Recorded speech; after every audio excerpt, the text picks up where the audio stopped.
Hello friends, welcome back to our channel rkdatalabs, and we are into day number 3 of our Python series. Today we are going to see one important and interesting topics. Two of the topics, one is arithmetic operators and string operations in Python. Earlier we have discussed a couple of things like how to write comments, how to create variables, and how to create data types and associated with it variables as well. And also, like with respect to installation, we have covered everything. Hope you also were able to do in your local machine. Today we are going to see this arithmetic operators. So these two topics are very important in terms of handling data and handling data transformation. So any data engineers without using arithmetic operators and string operations will not be there at all. So please pay more attention to this to understand very well. So what is arithmetic operators? Basically, arithmetic operators are nothing but it is used with in terms of numeric values to perform some common mathematical operations. It is just like we study in schools and colleges some basic operations. So how are we going to do? With the help of operator. That's very important here. So we call them as arithmetic operators. Usually addition, subtraction, multiplication, division, and also doing the exponentiation, all these things are classified as arithmetic operators in Python. So we are going to do some practical exercise here. So how are we going to do? I'll be demonstrating this. So I'll be creating a new file here. So let's create a Python file. Let's make it as day 3 test Python file. Right? So we have created one Python file to understand and also do a demo for understanding the arithmetic operations here.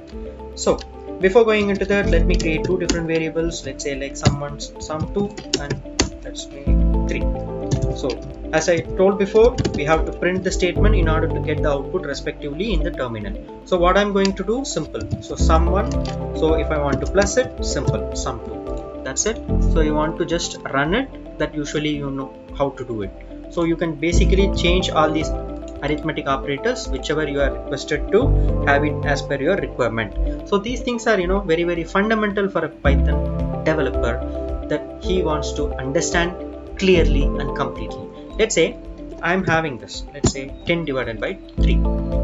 I will tell you one requirement. So the output which is printed here having a float, I mean in terms of having a decimal, right?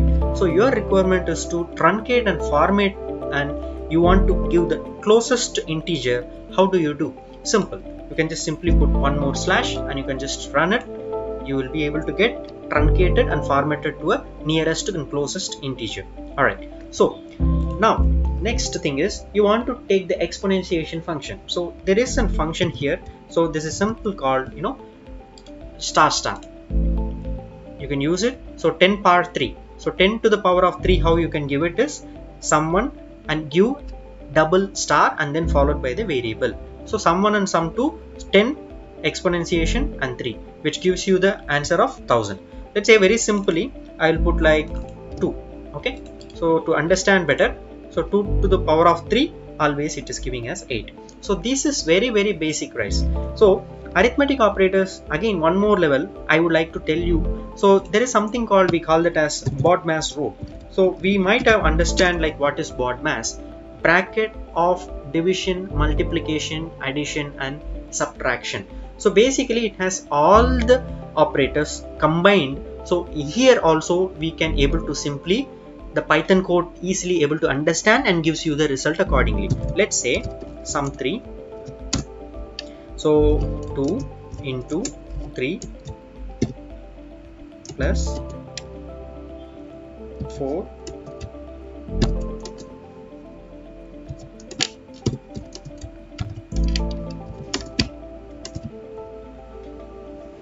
okay. So now here you are able to see like lot of operations here. So we have a multiplication, we have a division and everything. So let me take like this. So let's have all the operators here. So what we should do, we should just simply print out it. So sum 3, that's it. Copy it, that's it. So you can just simply run the code. Okay, so I don't want to have the right. Okay, let me comment it, guys. That's it. So you are able to get the number. So here, even though the complex rules are also being able to easily able to calculate it via Python arithmetic operators. So still what I'm suggesting is to brainstorm all these arithmetic operators in your local machine to understand how it is basically working. So these are all pretty good examples that I have demonstrated it. Yes, here we go. Another thing that I would like to help you, the next thing is string operations. Strings basically are immutable, which means it will never be changed. So you can either give like single quotes or double quotes. So like say, okay, I'm just printing here, so value 1 Rajesh,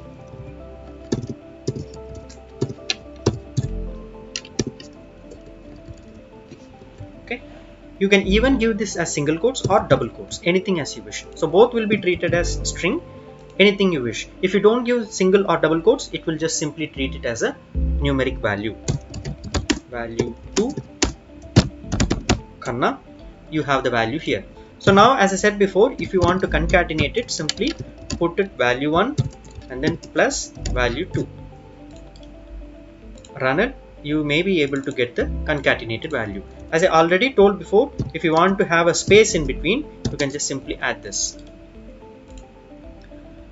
That's it. You have a simplified quote here to have the two strings attached. So now basically, right, so in all the string operations, there are like couple of functions which are available ready-made in Python libraries. So in the left side of the Explorer, you can able to see like couple of functions, right? There are like more than 50 plus string functions are available. Among that, I am going to explain you a couple of good things here. Let's say if the name is Rajesh, right? So I want to make that the value 1 to be uppercase. So what should you should just simply type upper, run it, and you can able to get the output as in uppercase letters. So how did I do? Simple. After print of value 1, you just put dot and it will give you all the necessary string functions populated in just a single window. Simple. If you want to get the lower, again you can do it. Already it is in lower, but again no worries, I can do it. So if you want to make use of, again I'll put you one more text here. Let me put that message. Hi Rajesh, how are you? Okay, so I'm just putting it as a text. So now instead of this, right, so I will use this message. Okay, so if, let me tell you like this value is complete kind of title, let me have that each and every string needs to be capitalized. Let's say like I don't want to capitalize only the first letter, I want to capitalize all the first letter of the word. How do I do? Simple. Put the title. There is a method called title. Simply what I'm going to do, I'm just going to run it. That's it. You're able to see the difference, right, from the original value and the outputted value. You can able to see the formatted, right? So likewise, there are like n number of things that you can do. Let's say like just put dot. Let's say if you want to see if the message variable is a digit. Okay, so I'm just going to print here. It will say either false or true. Since this message is not containing any number, it is not a digit, right, basically. So that's why we are giving her as a false. So likewise, right, so there are like lot of things that you can do. So now again, if I want to print the index, okay, index is nothing but it always starts with the 0 character. So let's say like I want to take this as h. Okay, how should I do? Simple. Put this break and then add the 0. 0 is always the starting point of the index. So let's see like what it is printing. Simple, right?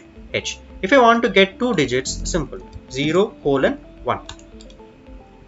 I'm going to run it. Okay, let me take like 5. Yes, you're getting right. So you're able to get like 0 is the index position and 5 is nothing but the number of characters that you want to print. So it has put like h, I, space, r, a. So totally 5 characters that it has printed. Okay, so again, if you want to go from back to front, if you want to still get this character printed, how should you do? Simple. Just put minus and then put 1. Run it. You can able to get this u. If you want to get o, simple. Go and then run it. You can able to get the o. So likewise, right, so there are like a lot of functions which are available ready-made in string in especially Python libraries that you want to always keep exploring more and more. So likewise, I will be able to teach you a couple of things in my next videos. Please do keep watching my videos regularly. In my next video, I'm going to teach you like how lists can be implemented in Python coding. So you can able to parallelly do it in your local machine as well as a good learning.